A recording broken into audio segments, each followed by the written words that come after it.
So guys, welcome back to Up to Date IDN Channel. Nama gue Greg. Jadi pada tanggal 21 April 2020, Oppo membawa 3 perangkat secara resmi di Indonesia. Ada Oppo A12, Oppo A92, dan Oppo Reno 3 Pro. Dan khusus video ini kita akan bahas yang Oppo A12 dulu ya. Kira-kira dengan harga Rp2.499.000, apa aja sih kekurangan dan kelebihan HP ini? So make sure kalian nonton sampai habis dan langsung aja tanpa basa-basi lagi, let's check it out. Makin kesini gue makin amazed dengan desain-desain HP entry level zaman sekarang. Kenapa? Karena desain layarnya udah nyaris full screen semua. Berkat di HP ini tuh ada water drop notch ya, walaupun memang bezel bawahnya cukup berasa tapi oke lah.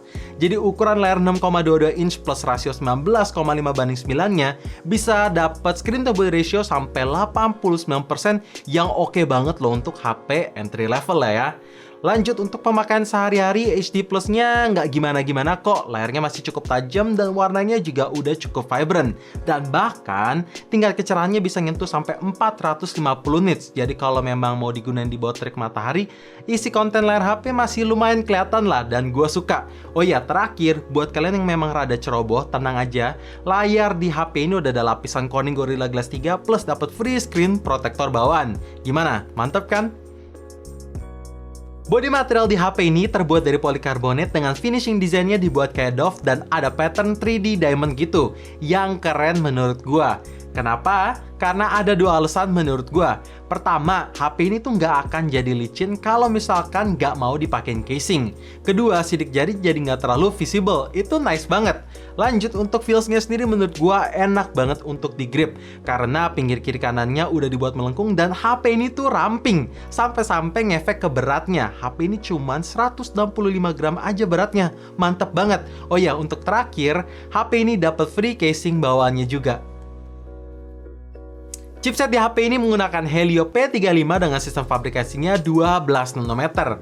Yang kalau gue tesin di Antutu bisa hit di angka 100 ribuan. Tapi gimana kan performance in real life-nya? Jawabannya setelah gue tes pakai game PUBG bisa dapat settingan grafik di opsi smooth dengan frame rate tertinggi yaitu ada di medium yang oke lah. Gyroskopnya pun juga masih asik walaupun ada delay-nya sedikit. Tapi ada saran dari gue, kalau misalkan kalian mau dapat settingan yang lebih tinggi lagi, tinggal download third-party apps aja yang tersedia di Play Store yang namanya GFX Tool. Dijamin FPS-nya bisa lebih mulus lagi. Dan game kedua yang gue tes adalah game Mobile Legends. Itu bisa dapat HD on, high frame rate mode, dan dapat settingan di high yang sangat playable. Walaupun lagi kondisi rame juga konsistensi FPS-nya bagus. Oh ya, HP ini juga punya fitur game mode yang misalkan kalian mau ngeblok chat, blok telepon, balas chat itu bisa banget dan pastinya bisa screen recording juga. HP ini cuma punya satu varian aja yang masuk resmi di Indonesia pas video ini dibuat, yaitu 4/64GB. Dengan teknologi RAM-nya udah pakai LPDDR4X dan internal memorinya masih pakai eMMC 5.1. Jadi belum pakai UFS. Tapi setelah gua pakai ini setiap harinya kayak multitasking, bisa berjalan dengan baik kok. Bahkan beberapa aplikasi yang running di background bisa gua ngeload tanpa harus nunggu loading ulang. Dan itu works really well menurut gua. Terus buka tutup aplikasi juga bisa berjalan dengan lancar, tidak ada animasi lag. Pokoknya ya lancar sih. Pas HP ini keluar dari box, softwarenya masih run di Android Pie dengan tampilan antarmukanya pakai ColorOS 6.1. Jujur waktu HP ini keluar, gue expect udah run di Android 10, tentunya dengan tampilan antarmuka ColorOS 7 terbaru.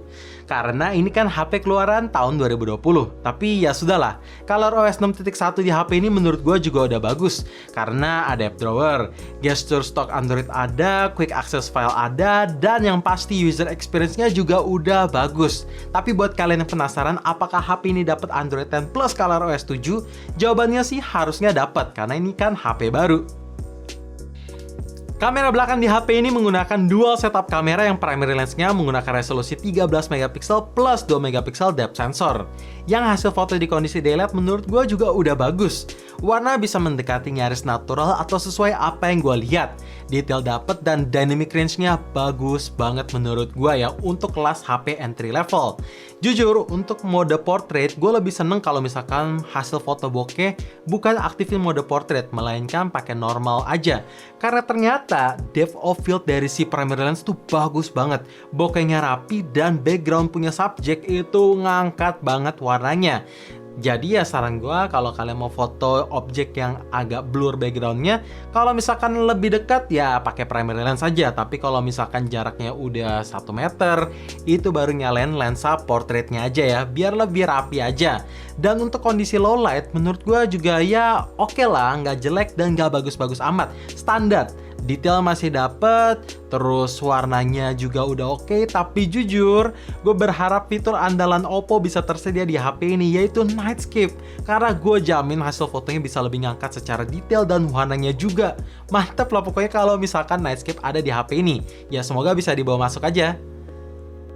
Kapasitas baterai di HP ini menggunakan 4230 mAh yang lumayan besar. Dan setelah gue pakai HP ini setiap harinya, ternyata ini awet. Contoh kayak gue udah pakai main intens nih ya, kayak main PUBG, scrolling Instagram, dan nonton YouTube bisa dapet screen on time 11 jam 40 menit dan itu masih ngisain baterai 4% loh ya. Gimana dipakai santai, bisa bertahan 1,5 hari. Gila, nggak usah sering-sering nge-charge. Pokoknya mantep sih. Fingerprint di HP ini pastinya masih menggunakan fingerprint konvensional yang posisinya ada di bagian atas tengah. Jadi gampang dijangkau menurut gua. Dan untuk performa unlock-nya sendiri menurut gua udah cukup cepet dan akurat. Sedangkan face recognition-nya juga udah cukup cepet, plus bisa unlock di tempat gelap juga.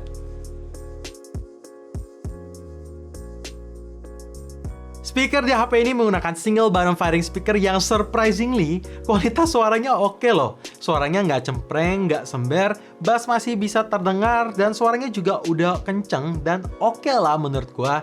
Tapi kalau misalkan dirasa kurang immerse, tenang, kalian masih bisa colokin headset ataupun earphone kabel kesayangan kalian karena HP ini masih punya jack 3.5.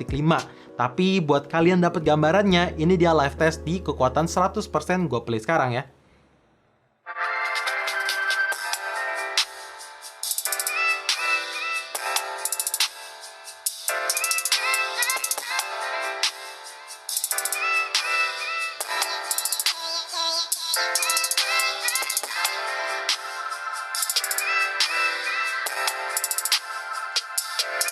Gimana?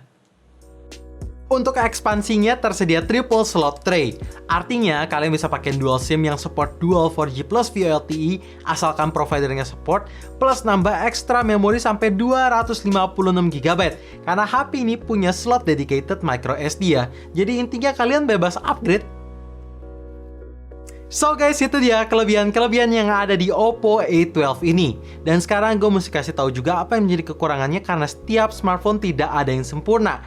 Namun tetap bisa bikin kalian terhubung lebih dekat dalam segala kondisi.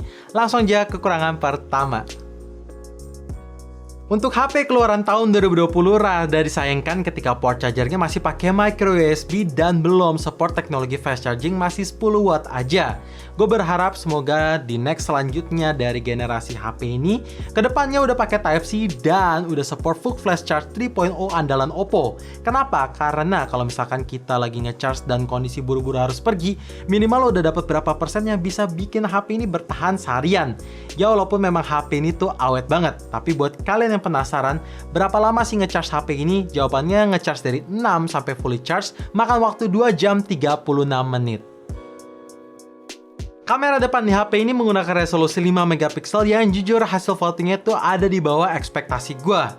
Hasil foto di kondisi indoor, detailnya kurang ngangkat, dan skin tone tuh nggak kelihatan natural. Tapi kalau misalkan kalian foto di kondisi outdoor dan kebetulan ada sinar matahari kena muka kalian, ya detailnya bisa ngangkat. Semoga kalau soal dalam skin tone bisa diimprove lagi lewat software update mendatang ya. Yang ini sebenarnya minor dan preferensi, tapi menurut gua fitur ini tuh major banget kegunaannya, yaitu LED notification. Dan sayang HP ini belum punya. Jadi kalau misalkan ada notifikasi yang masuk terus ke miss, ya kita nggak tahu unless kita nggak cek secara manual. Dan kekurangan terakhir yang terjadinya mungkin hanya di beberapa persen unit yang ada, yaitu soal sensitivitas layarnya. Dan mungkin juga nih ya, mungkin unit gua doang yang kena, yaitu misalkan sesimpel gua mau nge-scroll kiri kanan di home screen, tarik notifikasi itu rada delay.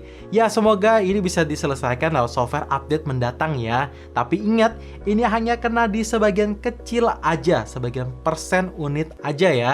Dan gak akan ngeganggu kalau misalkan kalian main game. Oh iya, ada info tambahan buat kalian. Jadi Oppo punya layanan baru yang namanya Better at Home. Buat kalian untuk mendapatkan informasi seputar produk terbaru mereka, pembelian, pembayaran, dan pengiriman tanpa harus kemana-mana. Jadi tinggal chat nomor WhatsApp ini, atau nanti gue taruh di deskripsi, itu bisa langsung tanya-tanya aja ke customer mereka yang tersedia dari Senin sampai hari Minggu dari jam 9 pagi sampai jam 10 malam juga. Dan untuk informasi lebih lanjut akan gue taruh link di deskripsi ya. So guys, segitu aja video review Oppo A12 dari kita. Gue pengen tahu dong pendapat kalian soal HP ini. Komen di bawah ya. Dan thank you for watching. Jangan lupa like, plus subscribe juga, sekaligus nyalain notifikasinya juga. And as always, stay safe, stay healthy, dan stay updated with up to date.